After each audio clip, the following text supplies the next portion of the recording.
Because I'd say 2 wins over Usman is more impressive than 2 wins over Yuri. And I think a win over Colby is more impressive than a win over Jamal Hill. No? You have Colby placed higher than Jamal Hill on your pound-for-pound rankings. Different. Whatever. You don't even have Usman ranked. What's going on, ladies and gentlemen? Welcome back to the Hardcore and the Casual podcast. I'm your host, Justin, and on today's episode, we've got Elijah back. Elijah, It's been, I think, 2 weeks since the last time you were physically here. Yes. Last week, you gave in your predictions for 303. How does it feel to be back? It feels great. I'm ready to get back up into it. Okay. So last week, we had Jake on the podcast, and he did his predictions for UFC 303 as well. He got second place, you got third place, and I have retained my title again for like six weeks in a row. So I think we have a new undisputed GOAT of this shit. Yeah. I think I've cemented my legacy at this point now. So you came last in these predictions against someone who's been here twice.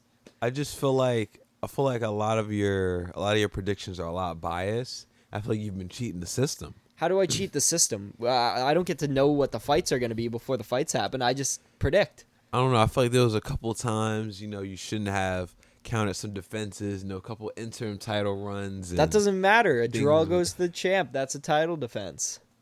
That's all I'm saying, dude. It's fair is fair, and you have every single week to try and win it back. Every week I try and defend it. And on this week's episode, we are going to do a review of 303. Then we are going to move into a little segment that we want to do. I'll talk about that more in a second. And then we're going to end off the show with our predictions for Nate Diaz versus Jorge Masvidal. So you already got another title shot. Yes. Already.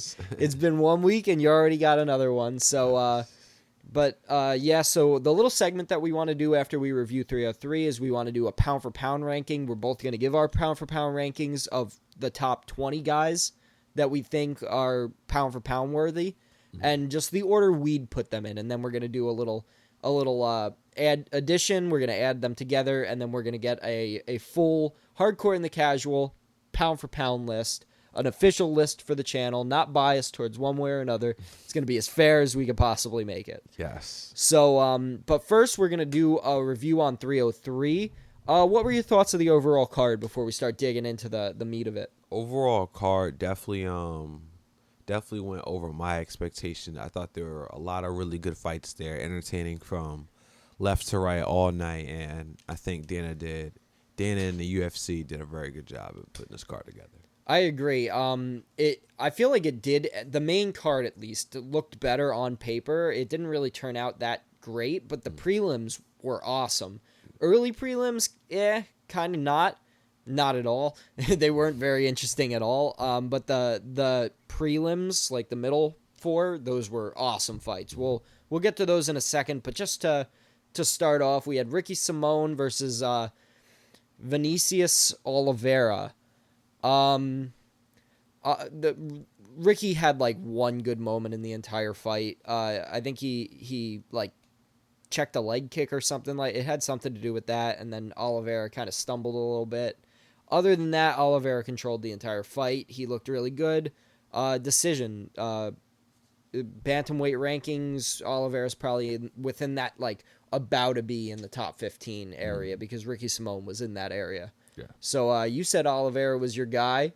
Yeah. How do you feel about him getting the win? I'm happy about it. A lot of Brazilians on this card, and they made me proud. Yeah. Above that, we had Tissura versus Hernandez. Tissura got the unanimous decision win. Won the first 2 rounds, lost the third.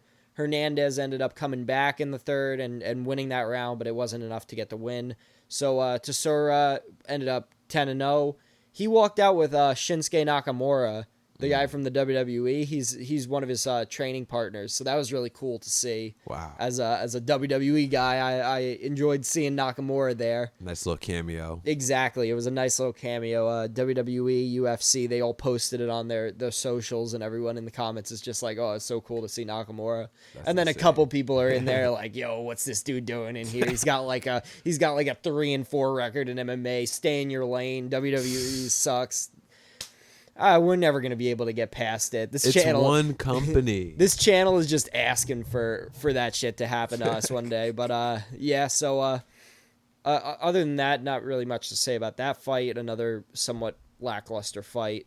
Then we had Andrei Arlovski versus Martin Buday or Budai. Martin Budai won probably the second worst heavyweight fight I've ever seen in my life. Wow. Maybe the second worst fight I've ever seen in my life. Like Esparza Rose, Ngannou Lewis, Arlovski Buday. They hugged each other for most of the fight, and then they'd break, they'd throw a few punches, get exhausted again, and then hug for another 5 minutes. So it was just not a great fight. Buday won, and it was whatever. You had Oliveira in the first fight, you had Hernandez, and you had Arlovski. So you at this point were 1-2, and I was 2-1. Mm-hmm. So at this point already, me and Jake were looking at each other, and we were just like, "He's so screwed. He's so screwed." Because Jake was here watching the fights with me, you were not. So you gotta come for these. They're really fun to watch. You gotta put one day on your schedule just to call out of work. Yes.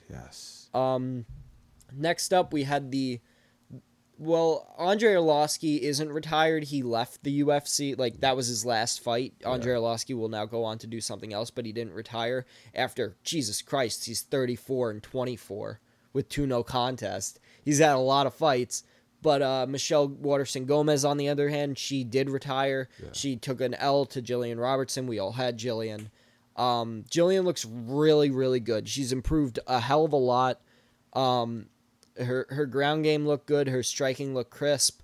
I think Jillian Robertson is someone to look out for in the future, even though she's only 14-8. That's not a great record.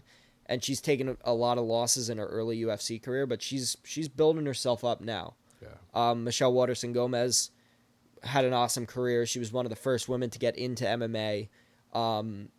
At 18-13, not a great record, but she's one of those girls that I heard about, like, the first card that I ever watched. Like, she's one of those that I've known about since the very beginning of me watching MMA. So it was a good fight though. It was a ground battle the entire time, but gotta give her flowers. Exactly. Now going on to the prelims, Peyton Talbot. We all had Peyton Talbot. Yes. He knocked the guy out in 19 seconds. Literally just exchanged a couple punches, threw like a 1-2, knocked him out. It was that easy. That was the highlight of my day, especially like during work, just seeing that knockout. I'm like, oh man, Peyton Talbot, he's back again. Man, he's really been improving. 9-0, took out Cameron Simon in his last fight pretty easily too. They posted a side-by-side of him and O'Malley and like their like similar knockouts. Everyone in the comments hates Peyton Talbot, apparently. Why? They're all like, oh, you're comparing him to O'Malley, you're doing this, you're doing that, like, we don't like Talbot, like this and that. And I'm like, the dude's doing great in the UFC so far. Why do you hate this guy? I want to see him fight the champ one day. What weight class is he? Bantamweight. They're the same weight, O'Malley and him. And people are comparing the two, and everyone's saying, no, stop comparing him. Peyton Talbot sucks. Like, I don't get it. Honestly, if he could beat like a Chito Vera, Piotr Jan, maybe even fight a Henry Cejudo and beat him, give him the title shot. If O'Malley beats Merab, I could see that. Yeah, I'd be in. Peyton Talbot's on his way up. Maybe he's not ready right now for a title shot, but he will be by next year. 3 more wins. That's all he needs. Yeah. Next year, I bet he can fight for a title if he wins all 3. Moving on up, Charles Air Jourdain gets knocked out in the second round by Gene Silva. He got knocked down in the first, knocked out in the second. Gene Silva, he looks really good, and now he's rescheduled for the next, not like this Saturday, the next Saturday after that, he's going to be fighting Drew Dober. So this guy is now staying very active. He is 13-2, but he's looking like an animal. He doesn't really seem to gas himself out, but he throws with all power every time.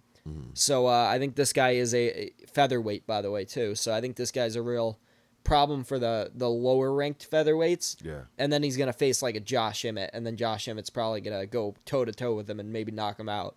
But right now he's probably going to knock out everyone on the way to the top. Yeah. You had Jourdain. I had Silva. So, no, I think you and I both had Silva, and Jake had Charles Jourdain. At this point, I think you and I had the same picks for the rest of the card. Okay. So I had already beaten you just based off of the early prelims. Up until the Dan Ige fight, we'll get to that. That we had to throw in some weird prediction shit in there.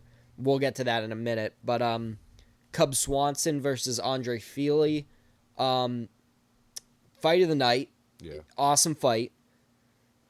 I gave it to Cub Swanson. I had Cub Swanson winning round 2 and round 3. The judges saw it otherwise. They had Andre Fili round 1 and round 3. I disagree. I thought Cub Swanson won that third round. I thought he did enough to take the victory. But one way or another, it was a great fight. Probably fight of the month. It was awesome. And Cub Swanson looks like he can still go. Yeah. Like, he lost, and they're both veterans, but Cub Swanson, for being a veteran, like a real veteran, Yeah. he looks like he could still go with like the fastest and toughest guys in the division right now. I agree. Maybe his chin's not there anymore, but he didn't really get touched too much by Andre Fili. He got hit a lot, but Fili's not really like that knockout guy. So, good fight. Moving on up, Joe Pyfer knocked out Marc-Andre Barriault first round, 1 minute and 25 seconds in. Wow. He hit him with like a right hand to like the temple, stumbled him, walked him down, and then caught him with like an uppercut and like hit him kind of in the back of the head, but on the feet. It's pretty legal to do because if the person turns their head towards you while you're throwing, what are you going to do about it? Try and stop the punch an inch from the back of the person's head when they just turn their head? Yeah. No, it does. Like, Joe Pyfer got a clean knockout on Marc-Andre Barriault, and Joe Pyfer's back into it now. Takes one loss to Jack Hermanson and then goes, nah, I'm just going to go back to what I was doing. He did say he was sick in that fight, though, against Jack Hermanson. So, I don't know, man. Excuses. I think Joe Pyfer deserves a ranked contender again, just not Jack Hermanson, who I think was like 7 at the time. Yeah. Maybe give him like number 15 or 16 and throw him in there, but not into the deep end yet. So now, that was the prelims. We're moving on up to the main card now, which started off hot and heavy with Ian Garry versus MVP. How was that fight? I heard a lot of things in that fight. I heard that MVP kind of outclassed on the feet, but Ian Garry had great ground game. And what we let's just say that a lot of people don't like Ian Garry, and he didn't win a single fan back over in that fight. So first off, still to this day, now like a week removed from the fight, Ian Garry is still claiming that he is faster than MVP. He's not faster than MVP. MVP, I think, clearly proved that he was faster than Ian Garry. Yeah. He clipped him every time they were on the feet. MVP was clipping him. And then first round, Ian Garry took him down, got him to the ground, held him on the ground, got back control, almost choked him out. I don't know how he didn't choke him out. Yeah. Ian Garry, you got to work on your chokes because, man, that was way too close to not get it. Wow. And then second round, I'd say MVP won it. It was kind of more on the feet, a little bit of clinching, but really just kept on the feet, and MVP almost knocked Ian Garry out with like 5 seconds left in the round. Mm-hmm. And then third round, MVP got on top. He was controlling from the top. Ian Garry wrapped his legs around MVP and started throwing elbows from the bottom, trying to like cut him open, and then eventually he got sick of doing that, so he got up.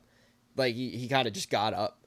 And then And then he ended up grabbing his back, and then holding him for like a minute and a half, trying to get a choke in. Didn't secure the choke, but he pulled a Khabib. Yeah, but he ended up winning the round based off of that. I'd agree. Yeah, Ian Gary probably won the fight, but it wasn't as impressive as it needed to be. It needed to be something special, and it wasn't. It's sad how he's known for his striking, but he got outclassed by someone who's like double his age. Yeah.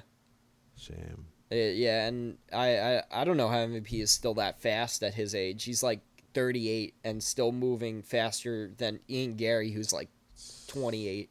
So, yeah, I don't know. It was not a great fight. I was very hyped at the beginning of the fight. Started getting bored towards the end. I don't know. Give MVP Stephen Thompson and give Ian Gary. Please give him Colby Covington or something, just to make him shut up. Just something. I don't even know if he wins that fight after that. He definitely needs to fight one of those guys: Usman, Covington, Rakhmonov, JDM. He needs to fight one of those, or else he's not getting a title fight anytime soon. Play it safe. I'd say go Covington, because Usman might give him that work. Yeah, I'd agree. I'd agree that Covington is the safer bet, but I also don't. Save Rakhmonov for if one of them win the belt. I think Rakhmonov gets the next title fight no matter what right now. I don't think he should have to fight anyone else. I think Leon Bilal and winner fights Rakhmonov. That's just what I'm feeling. But all right. That's enough of talking about a boring fight. Ian Machado, Gary, dude, quit talking so much shit if you're not going to back it up in the cage. Moreno Bueno Silva versus Macy Chiasson. So Macy Chiasson lost the first round. Wasn't too bad, but she lost the first round. And then she came back. She secured a takedown. She landed one really good elbow. Yeah. Bro, when I'm talking, there was a gas on Moreno Bueno Silva's head as big as my finger. I'm not joking. It was like literally open. It was like you could pull it apart, and it was like a huge gash on her head. And they called off the fight. It was doctor stoppage. I thought it was a really good stoppage. Yeah. Because at first it wasn't getting in her eye, but also Moreno Bueno Silva was also laying on her back. Yeah. So it was all kind of just going down the side. She then stood up. When she stood up and the doctor checked out her eye, it just started going like a waterfall off her eyebrow, just going down onto her eye, and just entire half of her face covered in blood. And then they waved off the fight. The referee and the doctor didn't know who to blame. The doctor was like, well, if you want to call it off, you probably should, but you could call it off if you want to. And then the ref was like, what does that mean? Tell me what that means. What do you mean? And then he just said, it's too deep. And then the ref goes, it's over. So, real fast. So a little bit of confusion. How can you say that in such like a main event fight? Like, if you want to call it off, you can call it off. No, we need an immediate answer. Exactly. I don't know what he was thinking there, but Macy Chiasson deserved that win. There was no way Bueno Silva could come back from that deep of a cut. That thing was going to get touched 2 more times, and then there was going to be a waterfall of blood, and it was going to get bad. She went outside the cage, talked to Dana White, said, hey, man, that shouldn't have been stopped. He said, yeah, man, that should have been stopped. That was good stoppage. Yeah, there's no... Macy Chiasson moves on, 11-3. She's making her way back up. She's also lost to, like, the top 4 people in the division, too. Ooh. So, I don't know. Whatever. Next up, Sorry, I just fell asleep thinking about this fight. Anthony Smith versus Roman Dolidze was not a good fight. Roman Dolidze won. That fight was horrible. Yeah. I don't know how Roman Dolidze's not ranked 10th at light heavyweight right now. Because honestly, like, he beat Anthony Smith. But it's like, bro, you beat Anthony Smith. Like, that's... If you're going to beat Anthony Smith, then beat Anthony Smith. Don't just win the fight. Like, I felt like on both fighters did a terrible job. Yeah. I mean, they were both just trying to win. They weren't trying to, like, kill each other or demolish. They were just point fighting the entire time, and Roman did a better job of it. It was... I don't know. Anthony Smith He's never making his way back to the top of the division. He just lost to a middleweight. Granted, it was on short notice, but like he still just lost to a middleweight. He was so out of shape and it just felt like he just wasn't in the game. Yeah.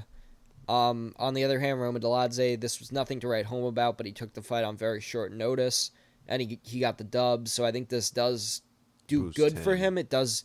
It's not that big of a boost because it was boring, but like it still boosts him having a name like Anthony Smith on his record. So maybe move back down to middleweight, get a high rank guy, something like that. Other than that, you got anything else to say about Anthony Smith versus Roma Deladze? All right. So now we get to talk about the co-main event. Dan Ige versus Diego Lopez. Was Brian Ortega versus Diego Lopez, and we all had Brian Ortega. Brian Ortega drops out, and on short notice, on like 6 hours notice, Dan Ige gets the call, and he comes in, and he takes the fight. He lives in Las Vegas. The fight was in Las Vegas. So he just drove down the street, walked in the arena, got weighed in, 165. Diego Lopez, 161. And then they went out there and they fought. It was Dan Ige stock through the roof right now.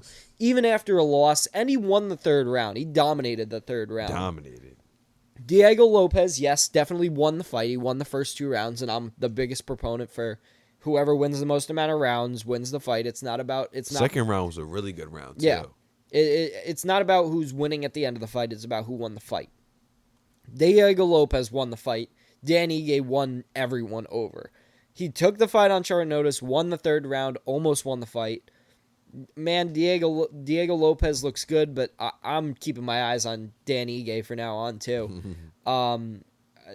It was awesome. I mean, it was a really good fight. It definitely wasn't like the greatest fight, but it was a really good fight. His third round was so good it makes you question the second round. Yeah. No. I still think Diego Lopez won that fight, round. but I'm just looking at it like when you're watching it live, it's like, oh man, like imagine they gave him 2 more rounds, but Diego Lopez did good. He did what he had to do. Diego Lopez is really good, and they said they want to run this back with a training camp at the Sphere. So I think we're going to see this one more time, but with a training camp this time. So I'm in for that.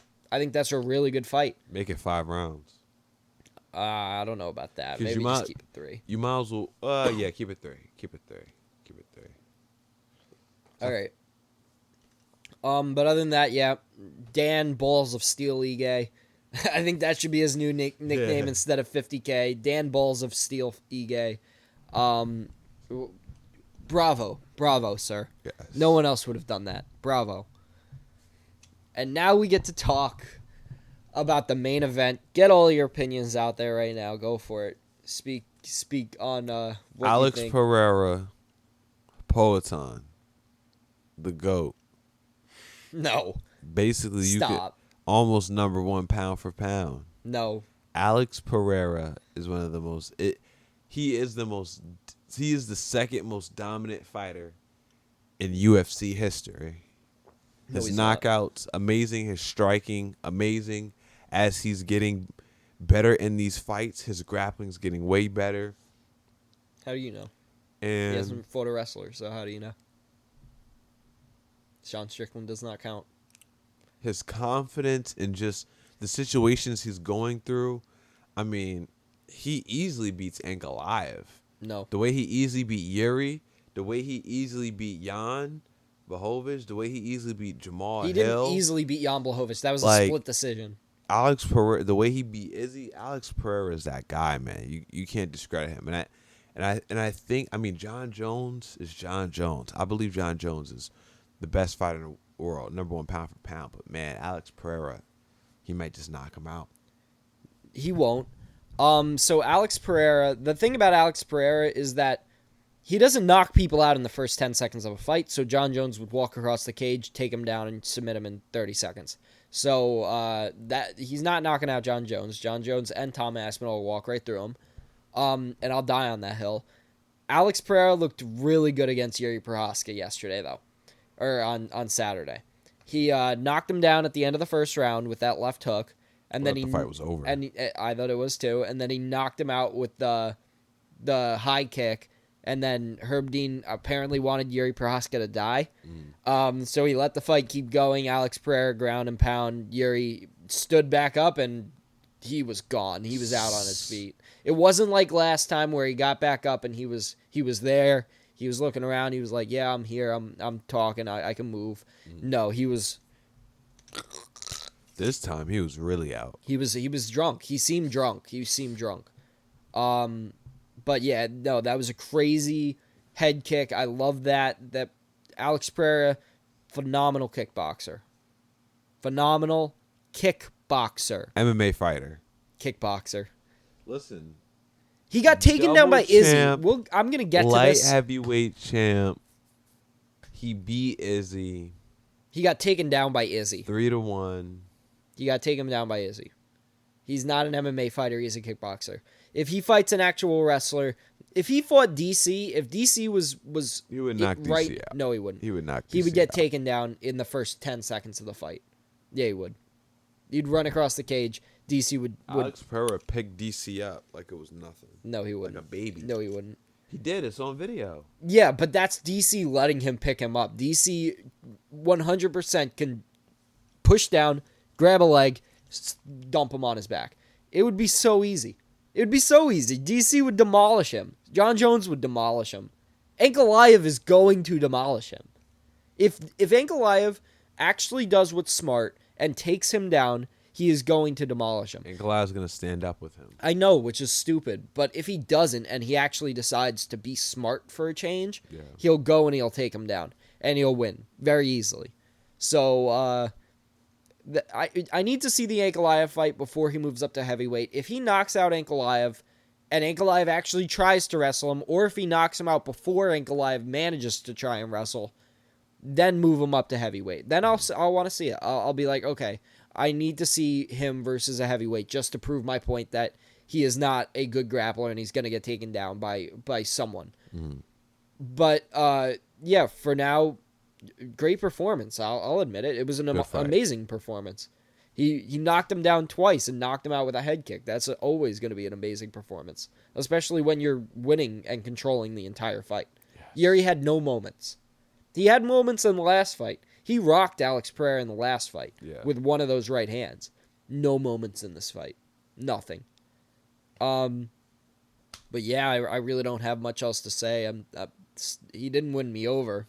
I'm still not an Alex Pereira fan, but I can 100% agree that he is very impressive with his kickboxing skills. Yeah. Very impressive. All right. Casual. Whatever you say, I'm still going to claim that you're the casual until the day this podcast ends. All right, now that our reactions for 303 is over, we are going to do a little bit of a segment that we just created. It's going to be our pound-for-pound rankings, our personal hardcore and the casual pound-for-pound rankings. I have my full list in front of me. He has his full list in front of him. We've got 20 guys each, and we're just going to go up the list, and we're going to give our top 20 pound-for-pound UFC fighters in the world right now, current fighters. And then at the end of it, I am going to put them side by side. We're going to make we're going to do addition, and then we're going to figure out who our pound-for-pound ranking is as a team. Yeah. Because at the end of the day, that's what we are. Yes. We're the hardcore and the hardcore and the casual. No. Hardcore, casual. Okay. So we're going to start from the bottom, and we're going to make our way up. We're going to do 21st and then go to 1. So, who do you have as your number 20 for pound? Merab. You have Merab Dvalishvili. All right. So you have Merab as your number 20. I have Davison Figueiredo as my number 20 pound ranking. Okay. So, hold on.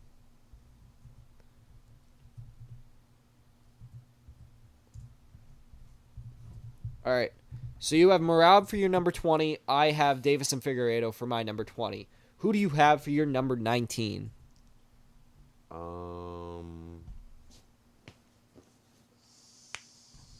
Jamal Hill. You have Jamal Hill. Okay. That is someone that is not on my ranking. For number 19, I have Charles Oliveira. I have him ranked all the way down to 19. I'm a hater. I don't care.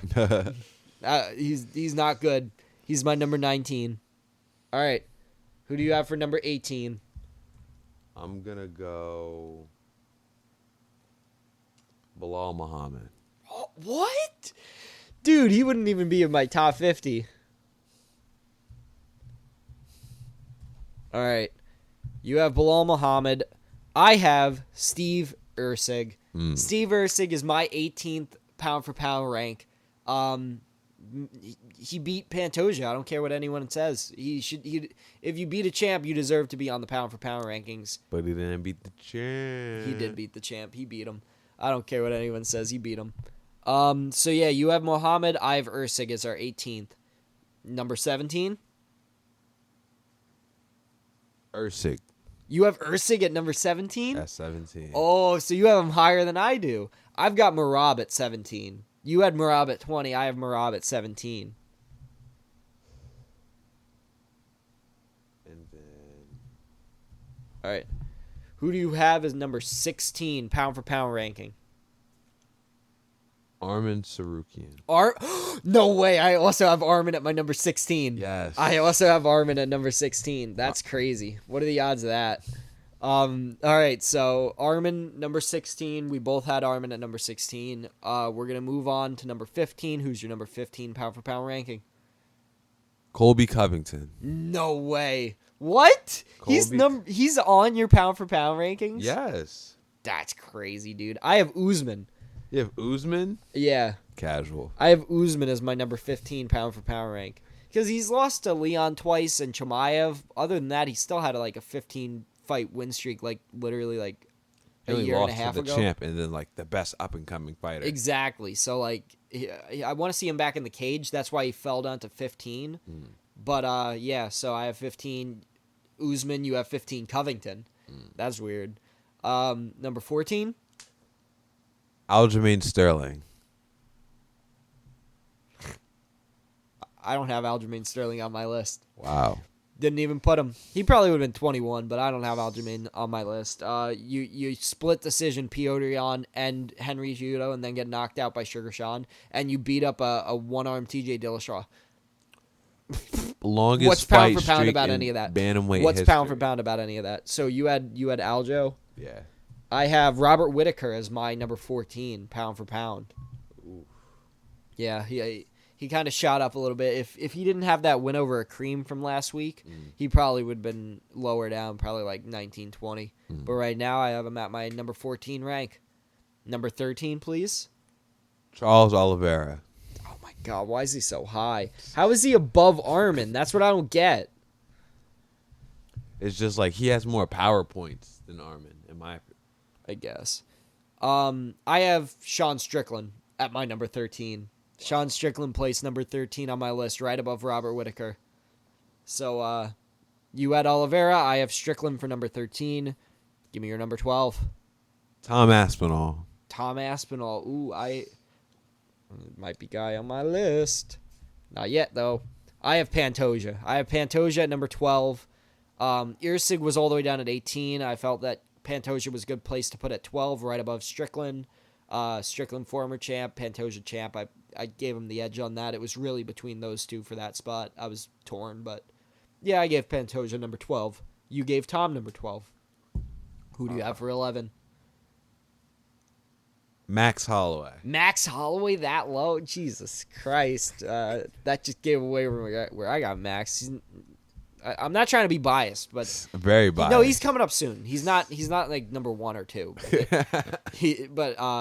No, I tried to keep this as unbiased as possible, and you'll see that in a minute how unbiased I tried to keep this.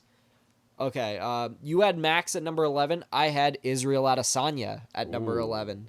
I felt that he still placed higher than Strickland, even though he just lost to Strickland. Yeah. I felt like the knockout over Alex Pereira from last year keeps him pretty high up on the list, considering how good Alex Pereira is doing right now. Yeah.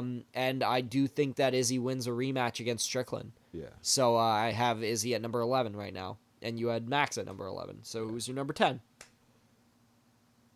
DDP. No way, we did it again. What? I had DDP at number 10 too. You had DDP at 10? Yeah, I had DDP at 10 too. That's crazy. I had him 1 above Izzy, 3 above Strickland. Wow. So they're all very close though. I feel like that group of 3 is very close. I just had to throw a Pantoja in there just because Strickland's not champ. But I do think Izzy still is better than Pantoja, even though Izzy's not champ. There was a lot of work around. But yeah, we both nailed DDP 10th ranked. So that's crazy. All right, number 9. Sean Strickland. No way. You placed him 1 above DDP? Yes. How? I believe he beat DDP in How do you have... fight. Where is Izzy? Do you have Izzy on your list? How do you have Colby? I sure do. Okay, I was going to say, how do you have Colby Covington on your list and not Izzy? I was going to say. All right, so you have Strickland. All right. Strickland at your number 9. I had Tom Aspinall as my number 9. Ooh, he was 12 for me. Yeah, I know. He's pretty low for you. Tom Aspinall, number 9. That's where he belongs. Above Strickland, above DDP, above Izzy, above Pantoja, above Whittaker. Better than all of them. So, number 8. Alexander Pantoja. That's high. I don't know if I can... That's high. That's high. A good placement. That's high. Alexander Pantoja has proven to be the GOAT of the flyweight. Above DDP, Max, Tom. He's way more well-rounded than DDP is. Oh, he's not more well-rounded than Tom Aspinall. Like what? Tom Aspinall hasn't fought anybody. Whatever. Knocked out Sergey Pavlovich. Not enough. All right. Whatever. All right. I had Max Holloway at my number 8 spot. So Pantoja for you, Max Holloway from my number 8 spot.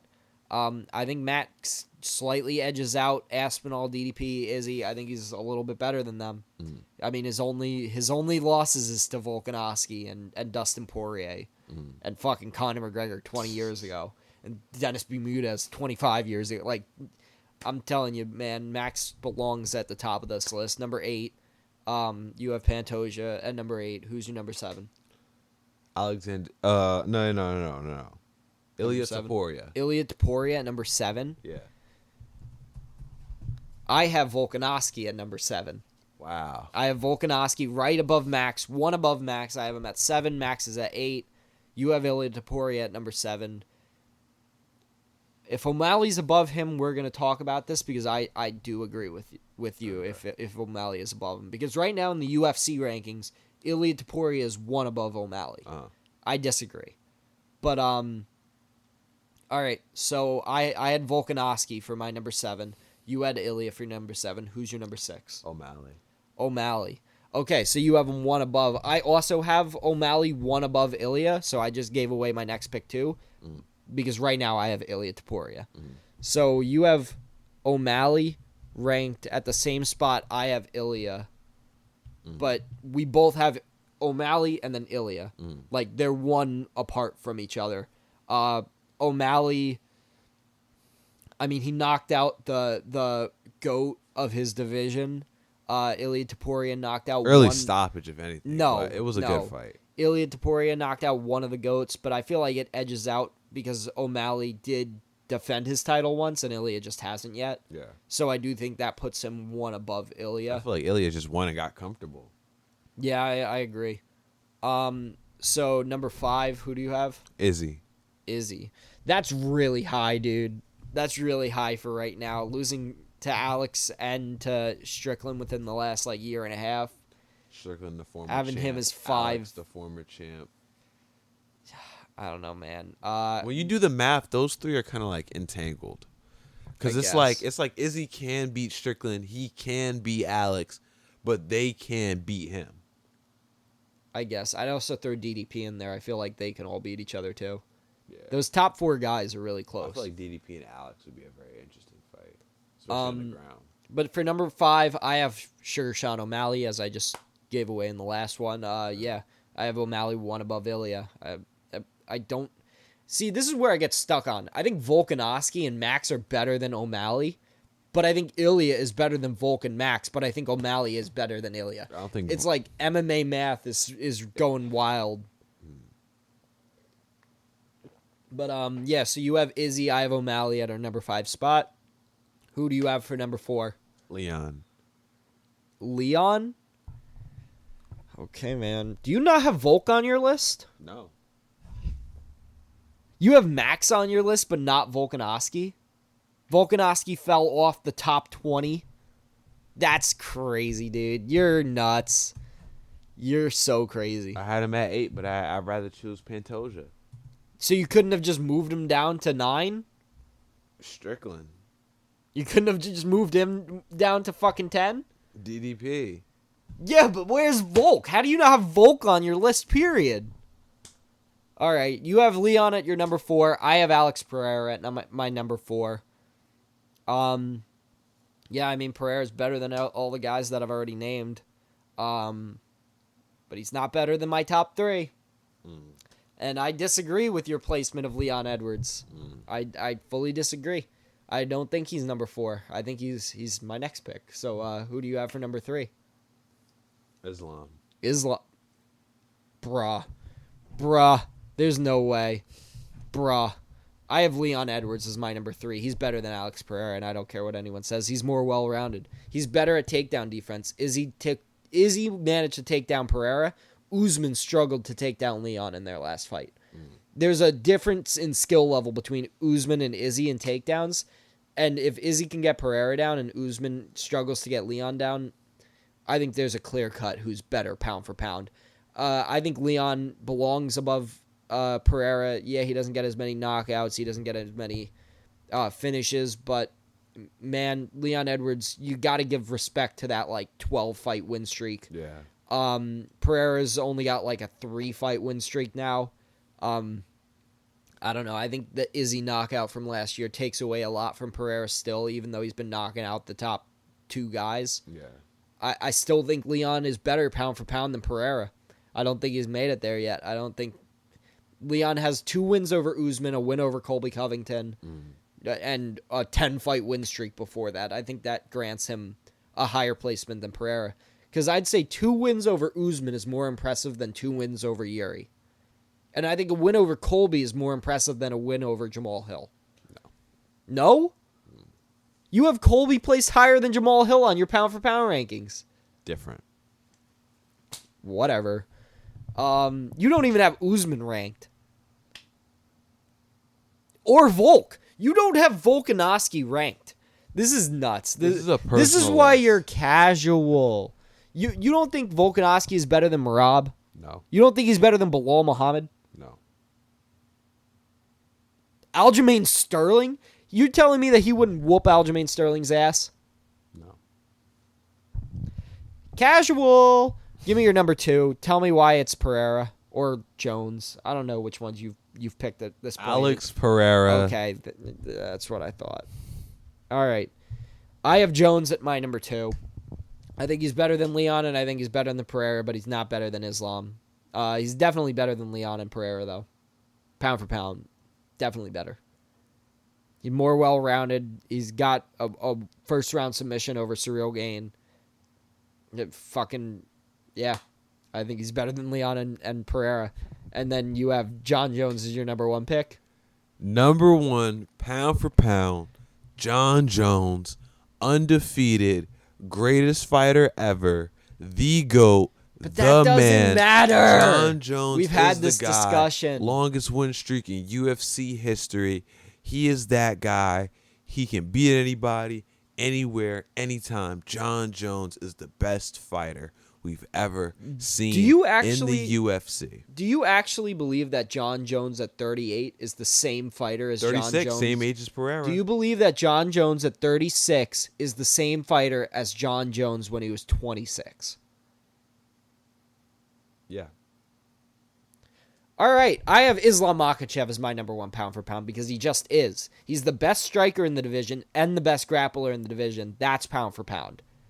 That's there's no other way to put it. Islam is the best striker and the best grappler in that division, and he's been proving it time and time again. Out-grappled Oliveira, outstruck Poirier. Beat up Alex Volkanovski. Beat up Bobby Green. Beat up Dan Hooker. He's beaten the entire fucking any style you can think, he's beaten. Mm-hmm. I just think that's the most well-rounded guy. I would Islam Makhachev, number 1 pound for pound. He's got the best resume right now, longest win streak. He's been champ. He's got like the most title defenses out of anyone in the UFC right now. Mm-hmm. I think he's been the champ for the longest out of anyone. Maybe Leon like a month earlier. Islam. It's Islam. You could say Jones all you want. It's Islam. But so now we are going to go down the list and we are going to make a precise top 15, top 20 pound for pound ranking. I don't really know how I'm going to do it because there's probably going to be a lot of ties at the bottom. So yeah, we'll get that back to you in 1 second. All right, the list is complete now. I have the top 15 guys. We only had 5 differences on this entire thing. Other than that, the other 15 guys we both had on the list, so we're going to condense this now down from 20 to 15. We have our top 15 pound-for-pound fighters. You ready to hear it? I'll go from 15 up to 1. So, number 15, Steve Erceg slides in. He is number 15 pound-for-pound ranking on the Hardcore and the Casual channel. Next up, we have a tie. We have Arman and Oliveira. They tied at number 14. Well, number 13, I guess. They tied at number 13. Arman, Oliveira, dead even. Sean Strickland takes the number 12 spot. So Sean Strickland ended up getting 22 of our points. So Sean Strickland, number 12 spot. Tom Aspinall slides in 1 point lower than Sean Strickland, so that means he's 1 position higher on pound for pound. Tom Aspinall gets our number 11 spot. Next up, we've got Pantoja and DDP tied for our number 9 spot. So those two are tied. Yeah, I mean, I disagree. I don't think they should be tied. I think DDP clearly is above Pantoja, but okay. Next up, we got Max at number 8. Max Holloway pulls in at number 8 above a couple of champions, honestly. Like DDP, Pantoja, Tom Aspinall. He slides his way in there, the BMF champ. Next up, at number 7, I think it is. Yeah, number 7, we've got Israel Adesanya. I don't think he belongs above Max and DDP and Pantoja and Tom Aspinall. But yeah, he slides his way in at number 7. So that's all your work for putting him at number 5. Next up, we've got Ilia Topuria at number 6. Ilia Topuria manages to pull in number 6 spot, 1 below O'Malley, which is exactly where we both agreed he belonged. So O'Malley came in at the number 5 ranking. 1 above him, Leon Edwards. Yes. So you got your wish. Leon Edwards is below the top 3. It's exactly where you put him, number 4. Next up, Alex Pereira slides in at number 3. That does put him below our top 2 guys. So Alex Pereira, number 3 pound for pound ranking. Number 2, Islam Makhachev, which means number 1 is John Bones Jones. Yes. Number 1 pound for pound on this channel. Yes. Dana White would have a hissy fit if he saw the UFC pound for pound rankings right now, because Dana White was having his whole thing like, no, John Jones is number 1 pound for pound. He went off on the media, screamed at the media, saying like, oh no, like pound for pound is John Jones. Yeah. He'd have a hissy fit seeing that John Jones is number 3 on the UFC pound for pound list right now, below Alex Pereira at number 2 and Islam at number 1.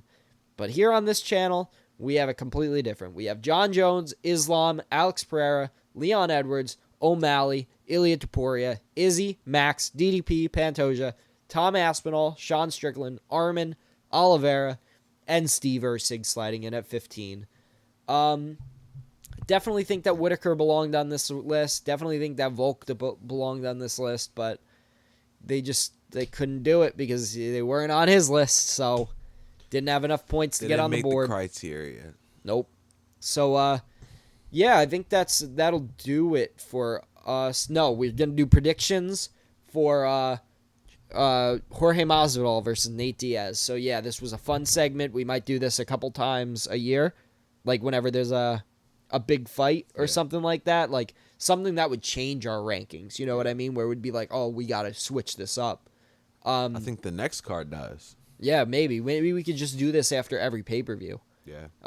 So yeah, we'll probably stick to a format somewhat like that after the pay-per-view. We'll redo our pound for pound list. So I'm going to keep this here. You can go back and see what our pound for pound list is. So now to close out the show, this will be a quick little thing.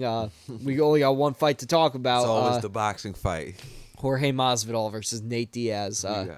This is the first time they're doing it in boxing. They did it before in MMA. Jorge Masvidal got the win because of a doctor's stoppage. Yeah. I think we say it at the same time. Jorge Masvidal. Oh my God. Oh man, I'm not switching from Jorge Masvidal. I'm sorry. I don't think Nate Diaz is winning this. So I'm not switching. If you want a shot at the title, you can go ahead and switch. But other than that, I think I'm just going to... I'll go Nate Diaz. You'll go Nate Diaz for a shot? For a shot at the title. Okay. So you got Nate Diaz. I have Jorge Masvidal. But the record does show that you wanted Jorge Masvidal. So maybe you could claim another stupid interim title next week. But until then, do you have anything else to say before we close out the show? Go for it. No? Nothing? Hardcore, casual. All right. Happy 4th of July, everyone, here in America with us. Happy whatever you guys celebrate any other country. Who cares? Woo! America. 4th of July. Just hit 4th of July as we're recording this. So thank you guys for watching. Thank you for being back, Elijah. We missed you on last week's episode. It wasn't the same just seeing a pixelated video of you that the audio quality dropped out halfway through. And I had to record everything off of my microphone because I couldn't get it all on my computer. So this is much easier. It's simple, easy. Can't wait to have you back next week. Thank you guys for watching. I've been your host, Justin. That has been Elijah. Peace out. Don't forget to like, share, and subscribe, too. I always forget to say that. Please like, share, and subscribe. Like, share, and subscribe. Like, Big share, Do it. Do it.